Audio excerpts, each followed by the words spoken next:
Edukasyon sa Pagpapakatao 10, MELC 2A, na patutunayan na ang isip at kilos-loob ay ginagamit para lamang sa paghahanap ng katotohanan at sa paglilingkod o pagmamahal.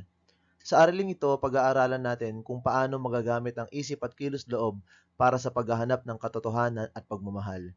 Gagamitin natin ang 3 sieves ni Socrates sa pag-aaral nito.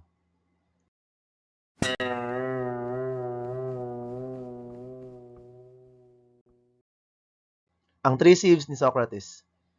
Isang araw, may isang lalaking lumapit kay Socrates at nagsabi, "Kailangan kong sabihin sa iyo ang isang bagay tungkol sa kaibigan mo na." Teka, pagpigil ni Socrates. Tungkol sa kwentong sasabihin mo, naipadaan mo ba ito sa 3 sieves? Hindi pamilyar ang lalaki sa 3 sieves, kaya nagpatuloy si Socrates. Ang una ay ang sieve ng katotohanan. Sigurado ka bang totoo ang sasabihin mo sa akin? Sa totoo lang, sabi ng lalaki, hindi, narinig ko lang ito. Paano naman ang sieve ng kabutihan? Sasabihin mo ba sa akin ang isang mabuti o positibong bagay tungkol sa taong ito? Umiling ang lalaki. Ngayon, ano naman ang tungkol sa huling sieve? Kailangan bang sabihin mo sa akin ang bagay na ikinagagalak mong sabihin? Nang yumuko ang lalaki sa hiya, ngumiti si Socrates at sinabi, "Kung ang kwentong sasabihin mo sa akin ay hindi totoo, mabuti o kailangan, kalimutan mo na lang ito at wag mo na akong abalahin." Ano ang koneksyon ng 3 sieves at ng ating isip at kilos-loob? Ang tunguhin ng ating isip ay ang pagtuklas ng katotohanan. Ang unang sieve ay patungkol sa pagiging totoo ng isang bagay o kilos. Nais ipahiwatig nito na bago natin gawin ang isang kilos, dapat ito ay nakasalig sa katotohanan, hindi nakasalig sa sabi-sabi, haka-haka, kuro-kuro, palapalagay o opinyon. Tanungin muna natin ang ating sarili, totoo ba ito?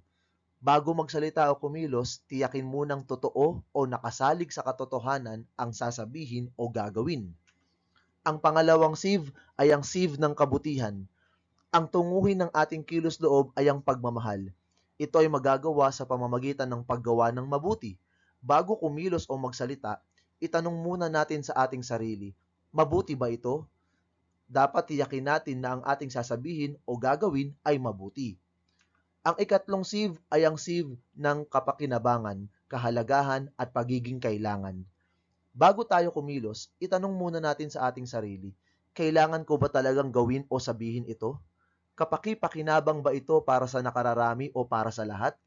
Dapat nating tukuyin kung ang impormasyong ibabahagi natin ay makabuluhan at kinakailangan. Ngayon tingnan natin kung paano mailalapat ang 3 sieves sa pang-araw-araw na pangyayari sa ating buhay.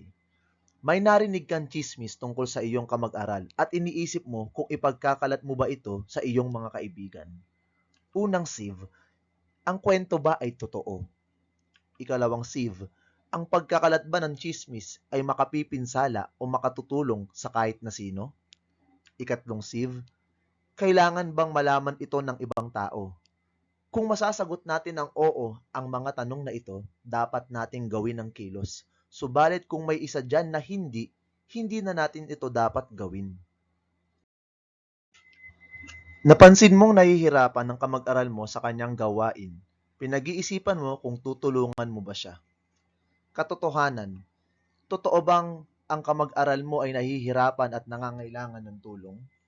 Kabutihan, ang pagtulong ba sa kanya ay mabuting kilos? Kailangan, ang tulong ba na gagawin mo ay magiging kapaki-pakinabang sa kanya upang lalo niyang maunawaan ang aralin? Muli, kung ang sagot natin sa mga tanong ay oo, dapat nating gawin ang kilos na ito. Nakita mong nandaraya sa pagsusulit ang kamag-aral mo. Gusto mo siyang isumbong sa guro. Unang sieve, sigurado ka bang nangongopya siya?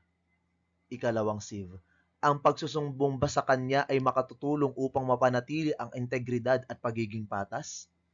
Ikatlong sieve, ang pagsusumbong ba sa guro ay makatutulong upang maiwasan ang pandaraya sa mga susunod na pagkakataon at magpo-promote ng katapatan? Kung totoo, mabuti at kailangan ng isang gawain, dapat itong gawin. Subalit kung ito ay hindi totoo, hindi mabuti, o hindi mahalaga, kailangan o kapaki-pakinabang, huwag na itong gawin. Hindi ba't magiging mabuti ang ating kilos kung gagamitin natin ang 3 sieves? Ang paggamit ng isip at kilos-loob sa tulong ng 3 sieves ay makatutulong upang matiyak natin na ang ating gagawin ay nakabatay sa katotohanan at kabutihan. Ngayon, sa inyong notebook, gamitin ang 3 sieves sa pagtukoy kung dapat bang gawin ang ipapakitang kilos o gawain. Bilang isang mag-aaral sa grade 10, tila normal na ang pagkakaroon ng kasintahan. Ito ba ay dapat gawin ng isang mag-aaral na katulad mo? Sagutin mo ito sa pamamagitan ng 3 sieves. Ang unang sieve ay ang sieve ng katotohanan. Ang parehong individual ba ay sapat na mature upang maunawaan ang kanilang nararamdaman at intensyon? Sila ba ay tapat sa isa't isa tungkol sa kanilang mga inaasahan at mga hangganan? Ang ikalawang sieve ay tungkol sa sieve ng kabutihan. Magdudulot ba ng positibong kontribusyon ang relasyon sa emosyonal at mental na kalusugan ng parehong individual? Naaayon ba ang relasyon sa kanilang personal na mga halaga at paniniwala at nagpo-promote ng mutual na respeto at pag-aaruga? At ang pangatlong sieve, ang sieve ng pagiging kailangan, pagiging mahalaga o kapaki-pakinabang. Kapaki-pakinabang ba ang relasyon para sa personal na paglago at pag-unlad ng parehong individual? Susuportahan ba ng relasyon ang kanilang mga layunin sa akademiko at hinaharap na karera o magiging abala lamang ito? Ang pagsasabuhay ng 3 sieves ni Socrates ay daan upang magamit natin ang ating matalinong isip sa pagtuklas ng katotohanan at magamit natin ang ating malayang kilos-loob sa pagmamahal, at ito ang daan patungo sa pagpapakatao na siya nating dapat magawa sa lahat ng pagkakataon.